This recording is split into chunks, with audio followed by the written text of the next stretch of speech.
आयल नया साल के दिनमा घरे आजा सजनमा राख बचरा के तरवाना हो राख बचरा के तरवाना घरमा आजा मोर सजनवा राख बचरा के तरवाना। कैसे आई शहरवा कैसे आई घरवा मजबूर बाड़ी शहरवा मजबूरे करे के पड़े कमावाना। कैसे आई रनिया घरवा मजबूर करे के पड़े कमावाना।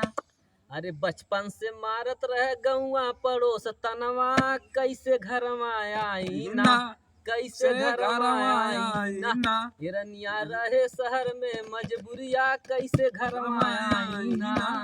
अरे जिया भैया जिया अशोक साल रनिया मनाइला तू मनवा कैसे आई घरवा ना करे के पड़े मजबूर कमावा कैसे आई घरवा ना।